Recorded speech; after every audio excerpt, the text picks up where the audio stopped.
And look, she bought everybody sandwiches.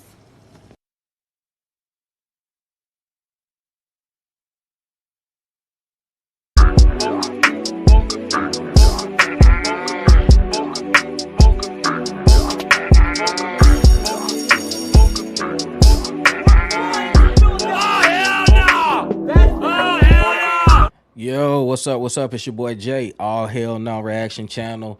Look, family, I appreciate you guys for rocking out with me. Of course, you know, we premiered our first video a few days ago. I appreciate all the love, all of the comments. Hey, let's keep this thing going more than anything. You know, we had a chance to really talk about Ashley Janae, kind of the findings about Ashley Janae. We talked about as well some of the findings of Joe McCann. And I'll go back to this, and I've kind of changed my mindset on a lot of things. For me, am I in love with some of the comments that she made in reference to black on black love? No, I'm not. But at the same time, one of the things I also had to understand is that people have their own opinions, and everybody is also entitled to their own opinions, which don't always make things right. The other thing is this, though: no matter what her opinions are or were, it doesn't at the same time negate the fact that there's a tragedy that happened, and we need to find out what happened. Because I personally do feel like there are a lot of things right now that are murky in the water. There are some things right now that need to be stated we don't know about. So we're going to go ahead, we're going to do a deep dive into it today. Go ahead, grab your boo. Go ahead, grab your drinks, your popcorn. We're going to go ahead and dive into it. One of the first things I want to show y'all today is some of the other reactions that this tragedy has actually garnered. You know, of course, this is national news.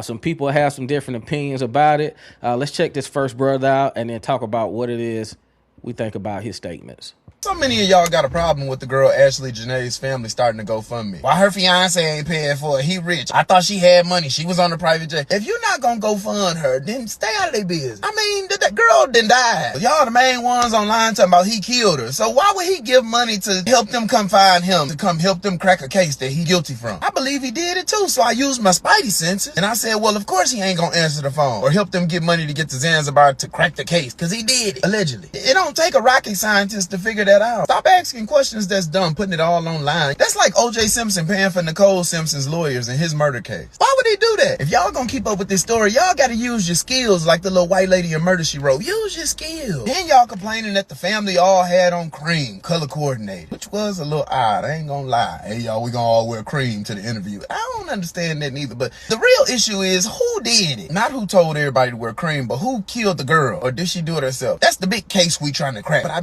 would like to know who told all of them to wear cream. I want to know who set that up. Maybe that was her favorite color. I don't know. I don't know the young lady. I've never even seen her before. It's just a sad story. But who told y'all to wear cream? How so many of y'all got a problem with the girl Ashley Janae's family starting to GoFundMe? Why her fiance ain't paying for it? He rich. I thought she had money. She was on a private jet. If you're not gonna go fund her, then stay out of their business. I mean, you smoke crack, don't you? A lot to unpack there, y'all. I will tell y'all this. There have been questions surrounding the intention of the family and the GoFundMe that they put up for. A lot of people, and they have the right to ask this question when y'all really think about it, and we already know social media is not real. There's a difference between your real, R-E-E-L, life, and your real, R-E-A-L, life. But a lot of people are saying, hey, listen, every time we saw her, she had Chanel bags. She was taking all these exotic vacations and trips. She was on the PJs. Why is it at this point here that her family, one, is asking for a GoFundMe if she had all this money? Two, don't have access, if she does have money, to be able to give her a proper burial. The second thing I also want to tell y'all about is originally when this GoFundMe was posted, they were asking for $50,000. Automatically, they got that like it was nothing. But it went from $50,000 to $110,000. So some people are saying, hey, we feel like the family is taking advantage of us. We feel like the family is being a little greedy right now. It doesn't take $110,000 to get somebody a proper burial. What are y'all thoughts on that? It's crazy, right? So y'all get in the comments. Let me know what it is that you guys are thinking in reference to the whole GoFundMe situation. But yeah, shout out to that brother too. I'll tell you this, he's super funny. And like he said, man, who told these folks to wear cream like that? Everybody got together and they said, hey, we got a plan, and everybody go wear cream. So that was dope. Like I said, y'all tell me what y'all think about his statements. If y'all feel like it was true, or is it a situation here where somebody may just be reaching a little bit. One of the things we're going to do right now, though, we're going to go ahead and get into some commentary by my boy Trent Out Loud. I want y'all to follow Trent Out Loud. Dope commentary, dope videos. He's going to give us a little bit more insight in reference to some of the up-to-date findings when it comes to Ashley Janae. So we're going to go ahead and do that. Let's go ahead and bring Trent on up, and then let's get this thing popping, y'all.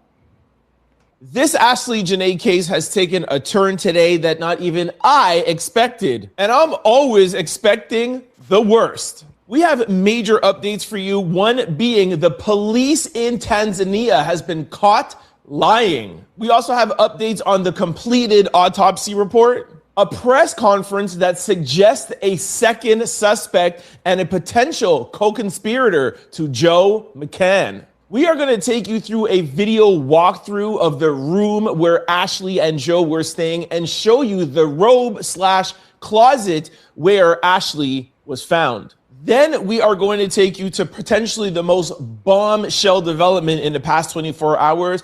There is a local Tanzanian that is friends with one of the hotel staffers, and she is confirming that Joe had other girlfriends, side pieces, in Tanzania. And one of these alleged girlfriends could have been the reason why they got into this explosive argument April the 8th. And lastly, after days of clues and now this autopsy report, I think I am closer to solving this case. I think I know what happened. There are a ton of moving parts. Sit back, relax. I'll tell you everything you need to know. Then I'll hand it off to you, the Out Loud congregation, to let me know what you think in the comment section below. Let's kick things off with the Tanzanian police getting caught red-handed in a lie.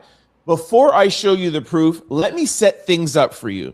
If you guys remember when this story first broke, we heard that the police in Tanzania has closed the case. They said Ashley Janae self-unalived herself, case closed, done. Sad story. Then as Ashley's publicist, friend, etc., started putting this out on social media and it started to grow and get international attention, the police were like, okay, hold on, this is not as easy as we're making it out to be. Let's maybe try to do some work to kind of, get some of this attention off of us. Let's go and question Joe. Let's hold Joe. We now know from the past couple of days, Joe has been questioned, etc., etc. They're holding his passport. We talked about that in videos in the past couple of days. I'll pin one in the comment section below for those of you who didn't see it. Okay. We also told you yesterday in the video that I'm going to pin below that the hotel employee spoke to a local newspaper in Tanzania and said that things weren't adding up. They were kind of like a little bit of a whistleblower. That was yesterday. Now, let's go over some clues that we know from Joe, then from the hotel worker, and then I'll show you where the BBC is literally accusing the... All right, y'all. So we're going to pause it right there real quick. Once again, shout out to my boy Trent Out Loud. Y'all make sure y'all go ahead and give him and his YouTube page a follow. So things are about to get real good. One of the things that I like that Trent is doing, he's really, once again, giving us a full breakdown from start to what is current that we know in reference to the whole tragedy that's going on with Ashley Janae. One of the things is, there's some stuff going on with this staff.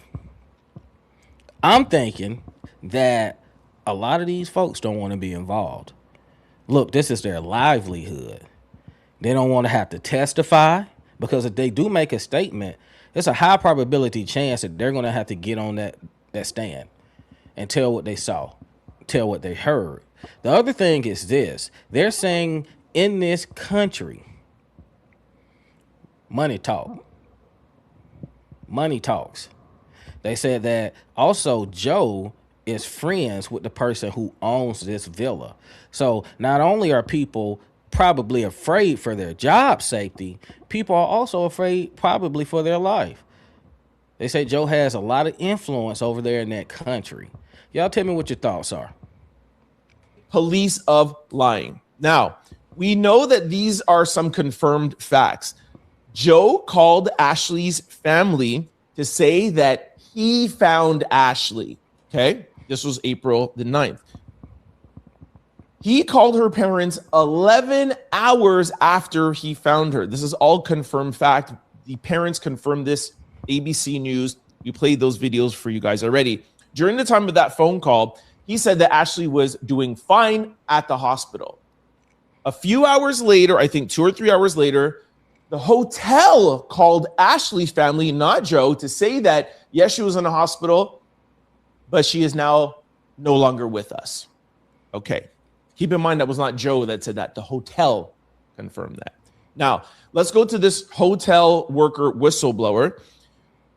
I got a question for y'all. Your daughter, your son is in a different country.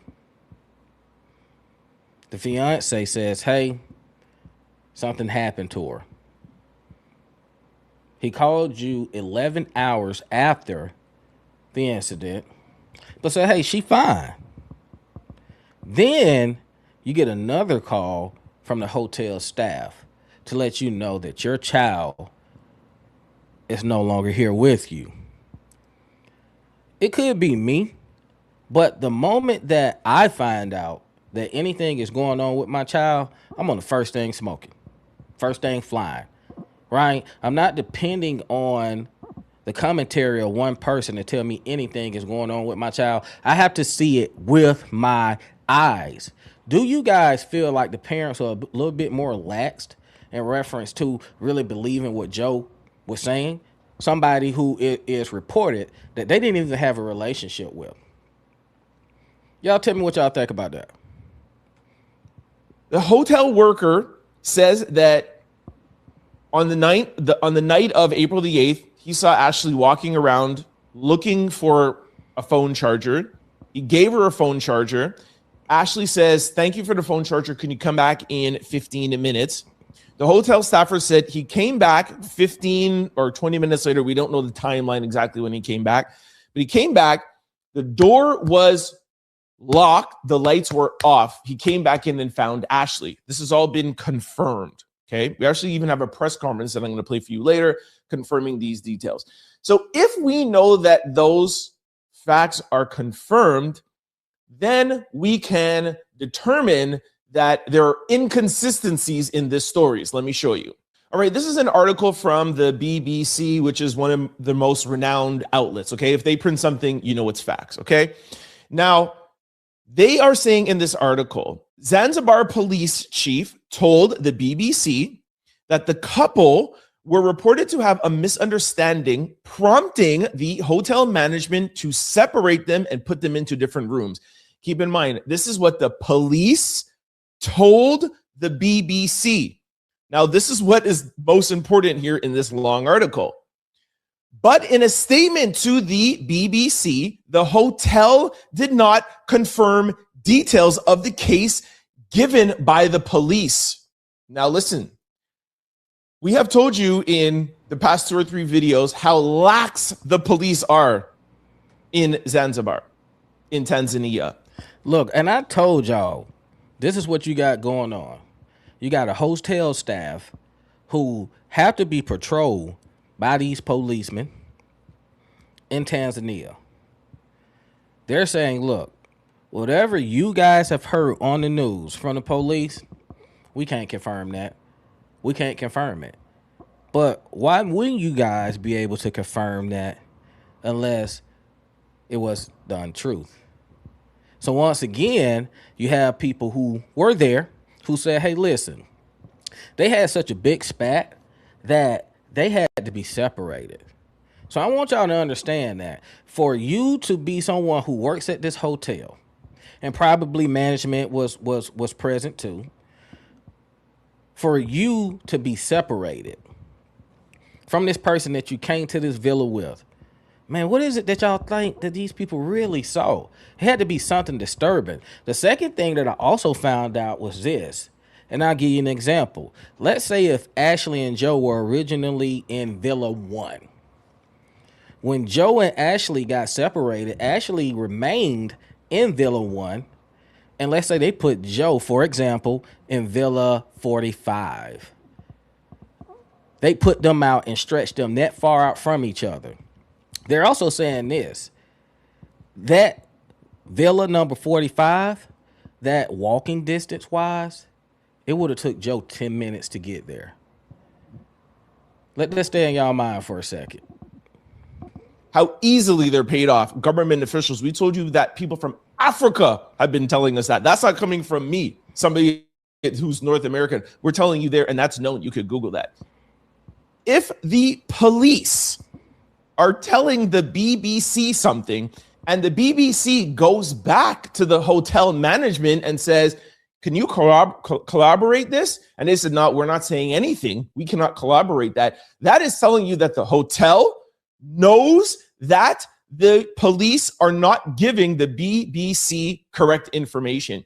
We have known since the beginning that there's something that we're not being told that's correct. We know that there's some sort of cover-up. Is it a cover-up from the police? Is it a hotel staffer? Is it Joe McCann? Y'all know I think it's Joe McCann. I think most of you do. But we know that there's some sort of cover-up here because the first story came out where she did this to herself, and then after Joe was being investigated, now we know he's being held.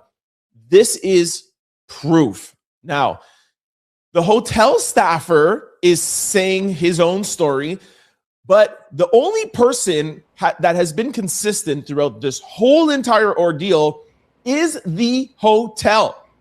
They are very, very limited in the information they're coming out with. For now, somebody who's been covering this case from the beginning, if you ask me, the only people that has been given out consistent information is the hotel management. And then let me ask y'all this. When you really, really, really think about it, how many people really gonna put their neck on the line for this? Yes, this is a tragedy that happened.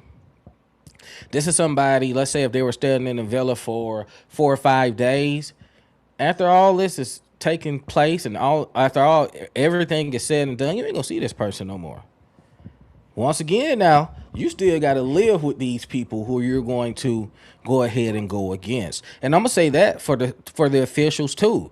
The officials don't have any type of relationship with Ashley, but they say that Joe frequents this area a lot, and he's someone who has a certain stature. So who do you think people are more prone to side with? A person who is tight friends with the person who owns this villa, as well as someone who frequents this area a lot, and they are a person of affluence. Something to put on the table. Not the staffer, not Joe, and not the police. And now we have the BBC confirming that. Now, let's go on to the autopsy report, which once again is very, very suspicious. And once again, coming from officials that could be easily paid off. An autopsy has now been completed in the unaliving of influencer Ashley Janae, but her family says the most critical answers remain out of reach. The update marks a significant step in the unaliving investigation, yet it has done little to ease the growing frustration surrounding the case. Her father, Harry Robinson, told TMZ he recently traveled to Washington, D.C. in an effort to push U.S. officials to help establish communication with authorities in Tanzania, where his daughter was unalived. That reach out appeared to yield progress. Robinson said officials were able to make contact and the family was informed the autopsy was completed Tuesday. However, the relief was short-lived. The family has still not received the results. Damn that. Damn that. Damn Washington, D.C. I'm in Tanzania. Boots on the ground. Me and my representation. Me and the rest of my family. I don't care if 100 people want to go. We're going 100 deep. I am not depending on someone who is not over there in Tanzania to tell me what is going on. Once again, do y'all feel like her parents are a little bit too much laxed when it came to this whole situation with her? Like, if this is y'all kids or your child, are you waiting on answers from somebody from Washington, D.C., or do you get your ass over there and say, hey, face to face, police department, villa staff, somebody gonna let me know something. Somebody gonna let me know what's going on, or we're gonna have some serious problems. Why? Why can't the family, I understand not the public, but why can't the family get the results? Robinson, Ashley's father, says they have only been told the investigation remains ongoing, leaving them in a holding pattern as they await the full report to determine their next steps. Once again, very, very limited information or confusing information coming out of Tanzania. Police giving information that can't be confirmed by the hotel. This is the police. Why can't the hotel confirm what the police are saying? And we have U.S. officials coming in, making sure that there's an autopsy, but I'm not sure if the U.S. officials can make them release it. There's still control that a country will have. A U.S. official can come in, I'm going to oversee, I'm going to make sure, but they can't make the rules in another country. So it looks to me, just my own theory, that Joe, his power and his money, which I'm going to show you later on, seem to still be holding up, even though we have an autopsy report and even though we have police reports. Now let's go over to the press conference where I'm going to add more. And look, let me kind of add some commentary on top of what Trent is saying. He is right. There's only so much that Washington, D.C. can control over in Tanzania. These people don't owe y'all nothing. You can't go over there and big boy them into anything. They're going to share with you what it is that they want to share with you, whether it's 10%, 20%, or 30%. They're going to share what they want. You don't have any control over there in that country. The only thing you could do is try to make nice and see what type of information that you can receive from them. Fuel to this crazy fire. Take a listen. Okay, let's break down this press conference. It is not in English, so I pulled the most important parts out here for you. I just want you to take a listen to it just so that you can see, all right? Here's like a 5-second clip. Take a listen. Mmoja kati ya wahudumu wa vyumba ambaye amekuwa akipita time za jioni kwa ajili ya kufanya akakutana na msika kwa maana. Okay, what officials are saying in this press conference point to a co-conspirator, in my opinion.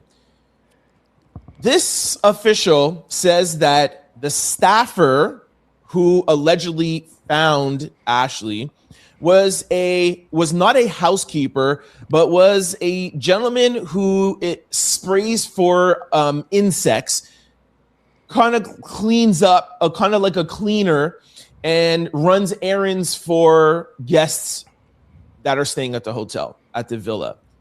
He said he ran into Ashley. And when he ran into Ashley, he said she looked like she was being frantic, and he asked her if she needs any help. And she says, I don't need help right now, but what I really need is a phone charger. We broke this down yesterday, but now we have this confirmed in a press conference, okay? She said, thank you for the phone charger, but can you come back in 10 or 15 minutes? Now, so he allegedly gives her the phone charger. Now, yesterday when we read this out of the newspaper article, I questioned, and I'm sure a bunch of you questioned, why would you say to a chemical guy, errand runner, to come back in 10 or 15 minutes? Now, here is one theory why she may have said to come back. If he's a chemical spray guy and he's like, hey, I'm coming out to spray, whether it be on the balcony, whether it be in the room, she could have been saying to him, hey, I don't need any spray right now. I don't need anything, because we all know that she just got into a fight with Joe and they just got separated. I don't need anything or any spray right now, but I need a phone charger. I need to charge up my phone, and you can come back in 10 or 15 minutes. We do know that she charged her phone and she called her mom. Her mom said that to ABC News. All right, so let's stop it right there. And I'm glad that Trent had a chance to kind of cover this. Originally, when the story first came out, they didn't say it was a chemical spraying guy who worked for the villa. It was almost alluded to as this is kind of like a hotel guest or someone who was assigned to the guest, the villa, right? And the other thing is, and when I first heard about that, what in the hell type of phone does someone have to be able to use it for 15 minutes, a charger for 15 minutes, and the phone be fully charged? So when I first heard that caught me off guard, because who's going to ask? Think about it. If you're at work, if you're at school, if you're at home, if somebody asks to borrow your charger, most people are going to probably want to borrow your charger for 30 minutes to an hour. Who says, hey, let me borrow your charger for 15 minutes. Let me make one of the most important calls that I'm going to make to one of my parents, but I'm only going to need a 15-minute charge. Oh, Ashley called me. She was a little frantic, but she told me she got into an argument with Joe and Joe was separated. So we know that. But at least now we know why she potentially told him to come back, and that could be because of the spray. Again, we don't know until we get the official report, but that is what we can assume. That's just one theory. Okay. He said he went on to spray or service other rooms, and then he says that he came back. Even in this press conference, and by the way, I'm getting all these details. This is from the press conference in the language that's not English, and I'm translating it for you. Or it was translated in English, and I'm just giving it to you guys. He said he doesn't remember exactly the time where he came back, but he came back. He knew it was after the 15 minutes because he went on cleaning, spraying, and he was like, oh, I was supposed to go back. That is when he came back and he found the door locked and the lights were off. And he had a spare key. He opened the door and then he saw what he saw. I call cap. Definitely cap. Let me tell you something. Once again, these people don't make a lot of money. The last thing you want to do is intrude on one of those villa guests and put yourself in a position where you will almost get fired. If that guest raised hell about you taking a key, which is a master key, and just coming into their room, how you think that's going to sit over with management? That don't even sound right. So you asked me to borrow my charger for 15 minutes. Let's say I go spray down all the other rooms, balconies, whatever, and I say, dang, you know something? It's been an hour. Let me go. Let's say you knock on the door, because most people are going to knock on the door. If you knock on that door and the villa guest that you loaned a charger to does not answer, are you going to take your master key and go into that room, or are you going to come back at a later time, knock on the door again, and hope to hear somebody say, hey, I'm coming, for you to be able to retrieve your phone charger? Trigger warning. He saw Ashley, the robe. I'm going to play you a video right after this to give you a walkthrough so you can visually see. And trigger warning, as he opened the door, she fell. And that's when he found her. Now, I just gave you a theory of why he could come back, why he should have come back in 15 minutes. But what we don't know yet is, how do we know that this story is true? How do we know that this groundskeeper, chemical spray guy, errand runner, how do we know this story is true? Now, this is what these officials are saying in the conference, but can we trust these officials? No, because they wanted to wrap this up real quick and say that this was a self-unaliving and not even question Joe. So how do we know we could trust these officials? How do we know that we could trust this staffer? These staffers there make, I don't know what, 50, 60, maximum $100 a month. I know that from resorts in Jamaica or any resorts in the islands, they don't make any kind of money. My point is they could get paid off real easily, right? So how do we know that this story is true? If it is true, at least now we know why it makes sense that he came back. But what still pokes holes in the story is if I tell the groundskeeper spray guy, yo, come back in 15 minutes, and you come back and my door is closed and the lights are off, you're telling me that you're going to go take a key and open my door and come in? That's where there's still holes. And that's why. Man, look, Trent reading my mind, y'all. Look, we are watching this video real time together. But he said something that really stood out to me. If these hotel employees or villa employees are making $50, $60, $100 a month, what if someone with power and affluence, like Joe McCann, says, hey, I'm going to give you $1,000. That's life-altering money, especially in that country. And if you're making 60 to 100 bucks, they're damn near going to do whatever you want them to do. They're going to corroborate with whatever story that you guys come up with. One, once again, because, hey, I need this job. Two, this is someone who has money. And if this person offers you $1,000, I guarantee for you making $50 to $60 a month, you're going to go with whatever they ask you to do for that $1,000. I don't believe this official, and I still don't believe this groundskeeper.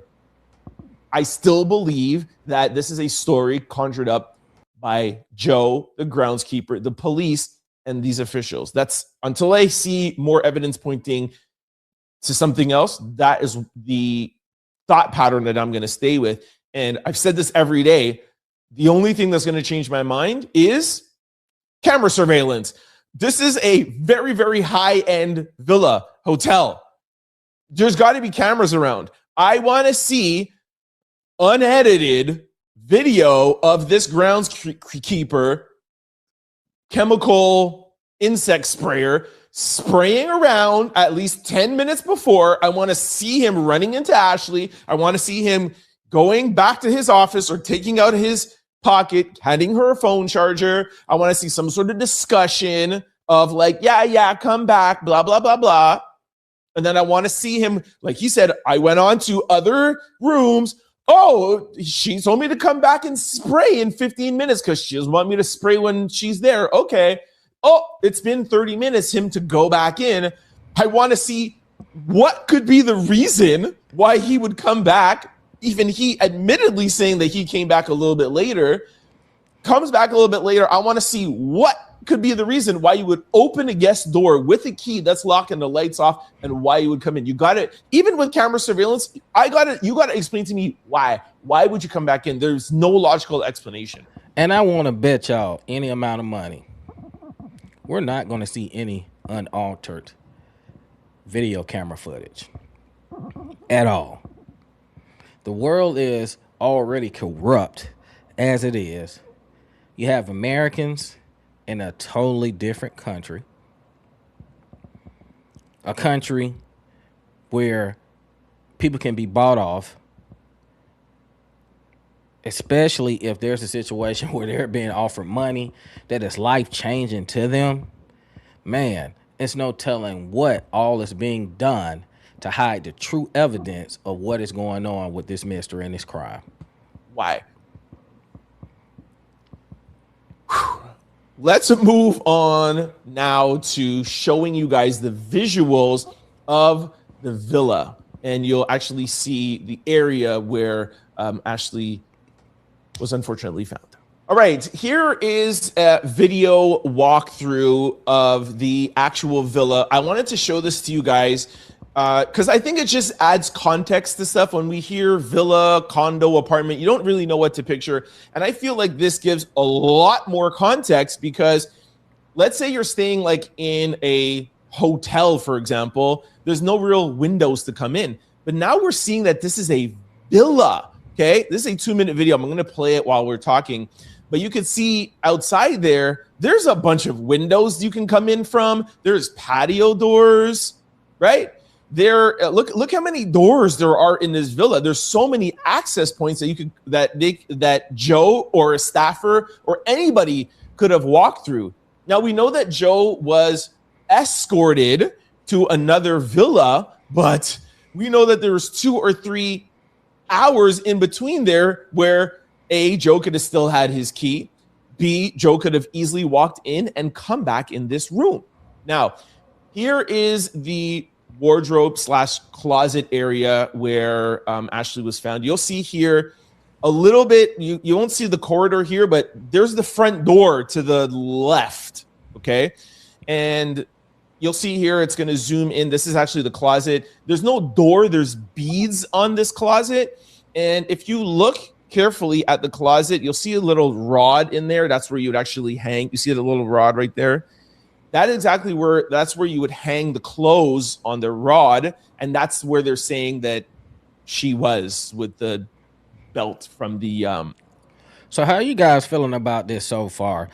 Big shouts out once again to Trent, because this is the first time I've seen kind of a 3D image walkthrough of the villa. One of the other things I heard too about this villa is that the lighting at nighttime wasn't the best, which also kind of raised my eyebrows too. Because if you have such a villa that is established, right, wouldn't the architects, villa owner, want to make sure that there was as much light as possible outside so that the guests would be accommodated to at least be able to see where they're going or see who they're talking to when they step outside that door? From the whatever they say was one of her belts, whatever, but that's where she was found and apparently just dropped from, right? To me, like, this doesn't make it any more believable. There's some people out there that was saying, oh, you know, they question the robe, they question the closet, they question this, they question that. Look, we know that she was found unconscious, right? Not successful, whether it be her or whether it be him.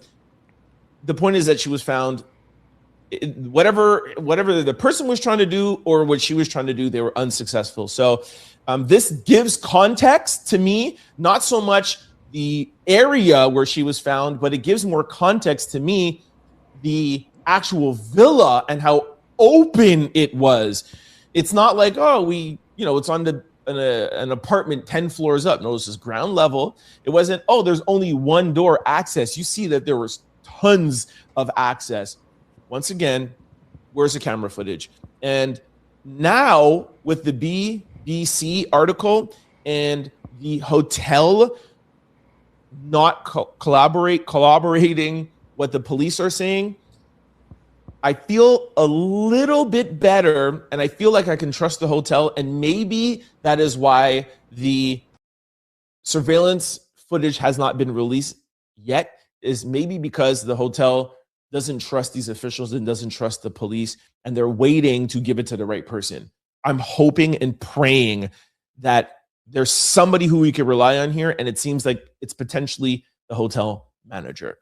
Now, let's go on to me, one of the most biggest developments, this local Tanzanian that's giving us insight to Joe McCann frequenting Zanzibar, Tanzania, and him having multiple side pieces. Oh, look, y'all, it's about to get good now. We're getting deep down into the story. But what do y'all think so far in reference to the findings? You had a chance, like I say, to walk through the villa, get a 3D image of what a room, standard villa room would look like, where they're saying that she ultimately harmed herself at, what the findings of the hotel were versus what the statements of the Zanzibar police in Tanzania are making, the collusion, the corruption that's going on there. Now we're about to go ahead and get into what's really going on. And don't forget now, one of the things I said earlier is when you're dealing with guys with a lot of money, a lot of those folks feel like the world is theirs. They feel like, hey, I'm too special just to settle down and have one woman. I'm a king. I'm a queen. It is more so a pleasure to be in my presence. And because I am taking care of you financially, whatever I dish, you should be able to take. All right, here's a small clip from the interview that I'm going to play for you guys, and then I'm going to break down the rest for you because it's a little bit long. I took out the highlights, and there's also copyright infringements. So here is a small clip of the audio. Take a listen.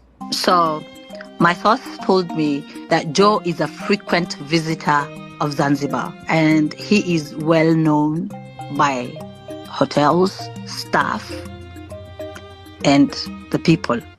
Okay, the friend of this hotel staffer goes on to confirm that Joe is a frequent visitor to Zanzibar and he's very well known. When you're very well known, it's easier to pay people off. It's easier to get what you want when you have friends in an area. One very important point to note. This friend confirms that they were arguing daily, which we know. But she says that they were arguing daily about him cheating on her. I want you to hear that little clip. Take a listen. They were arguing about him cheating on her. He would leave the villa to go to other women at night.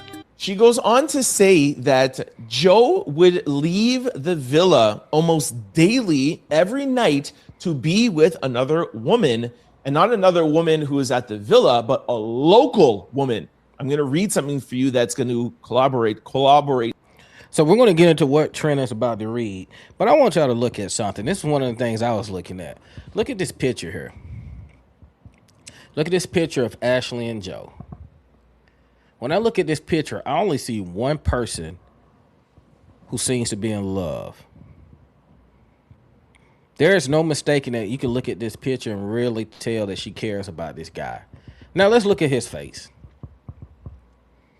What does his image project? It's almost like, hey man, let's go ahead and take this picture and let's get it over with. The second thing is this. Man, Joe boy, you thought you was about to go over there, man, and just do your thing with the women, huh?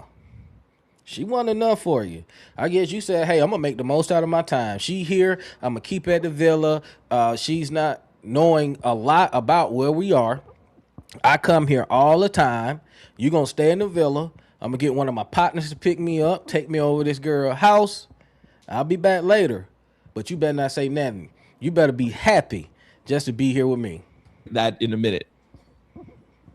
She says that also what her friend who works at the hotel told her is that one night there was Joe and Ashley were out and somebody inside the villa was flirting with Ashley and Joe got mad and Ashley came and was like, are you joking? You have the nerve to get mad at me because some man is flirting on me, flirting with me. I am not doing anything back. I'm not engaging. But you're leaving every day, being with all of these local girls. You have some nerve. And again, that would go and make sense to the reports that. I want to know who snitched on Joe. I want to know who snitched on Joe. Because how would Ashley know? Let's say he's leaving her in the villa. How would she know what he got going on? Somebody had to say something. And then the nerve of you to be going out doing your thing.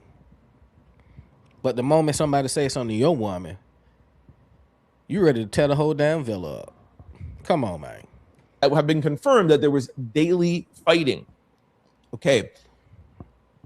This whistleblower also went on to confirm that the police have arrested 10 people in connection to this case.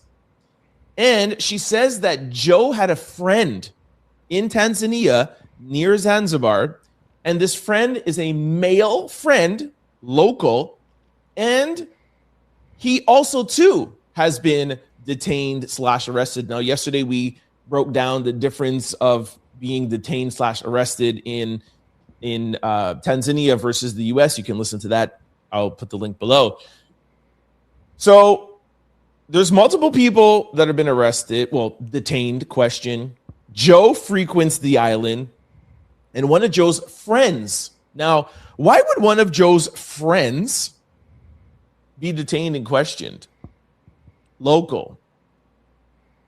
If he is not trying to cover up this incident. Now, let me go on to read you something that further gives more evidence to these claims.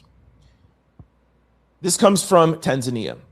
Joe McCann is a frequent visitor to Zanzibar, Tanzania. He visits the small island paradise off the coast of East Africa because of its free, relaxed tropical culture, but mainly because Joe McCann is addicted to young Black women that come from financially challenged situations. They know that he has money, and his white skin gives him a level of respect, immunity, and power amongst poor Black people.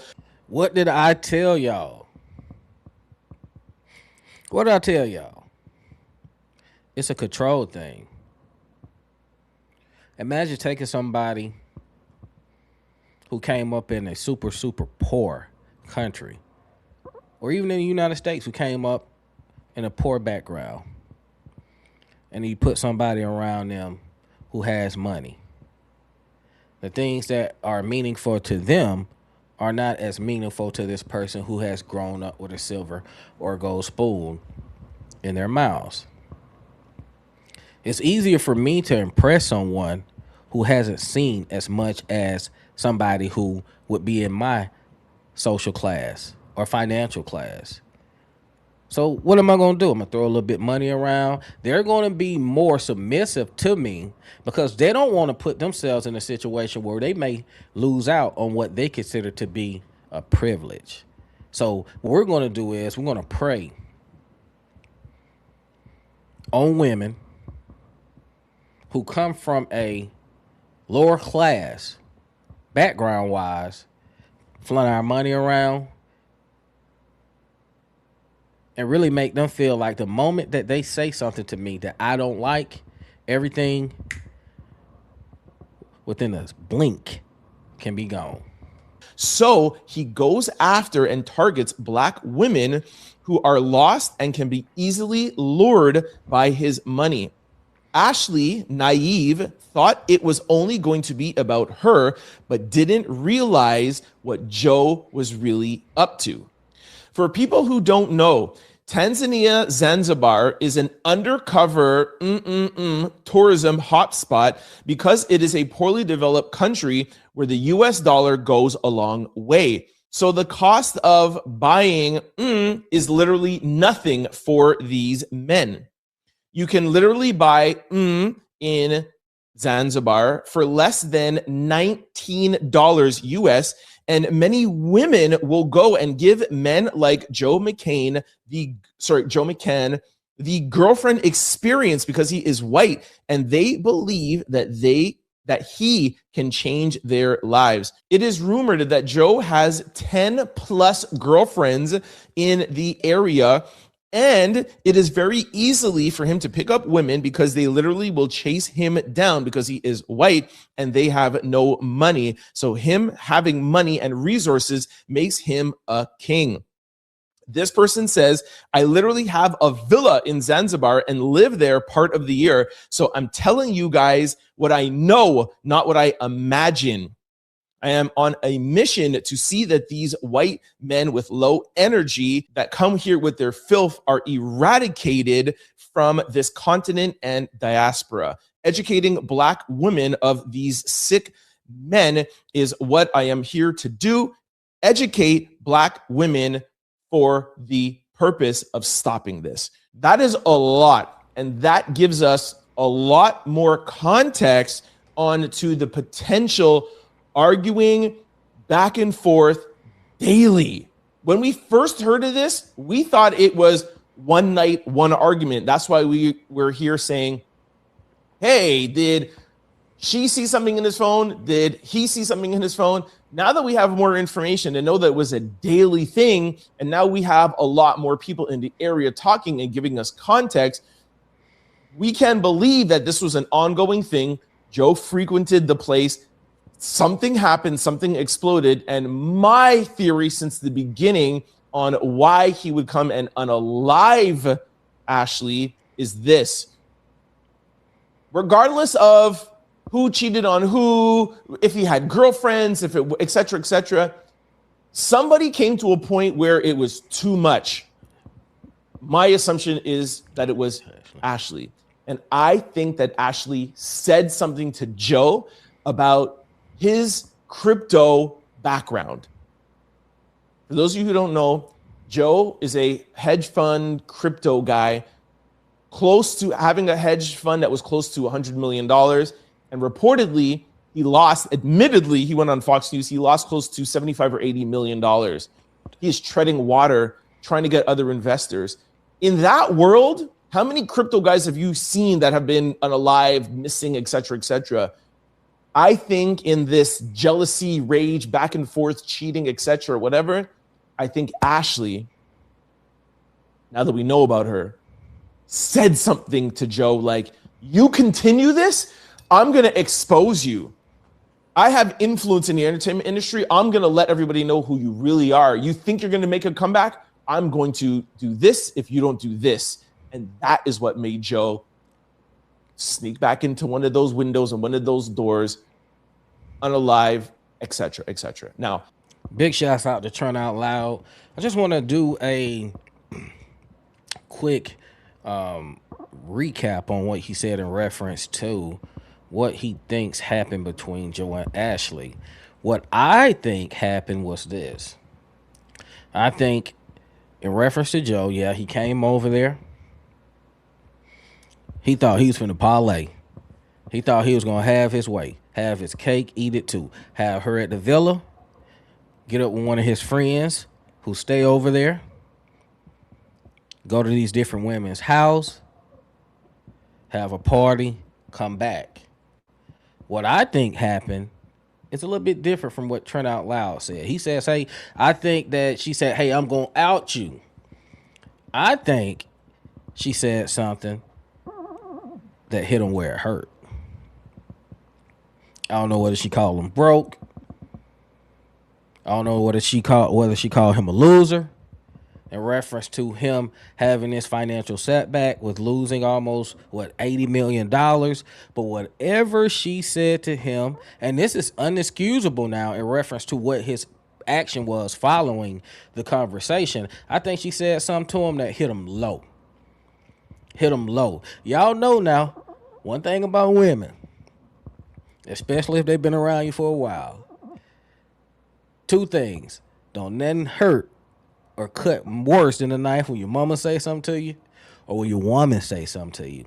So honestly, you guys, that's what I really think happened just in reference to that. I think she said something to him and he did not like it, y'all. He did not like it, none whatsoever. So listen, we're going to come back with part 3 one day this week. I appreciate y'all for rocking with me. Get in the comments. Tell me what you guys think so far about Turn Out Loud's commentary, what we heard tonight.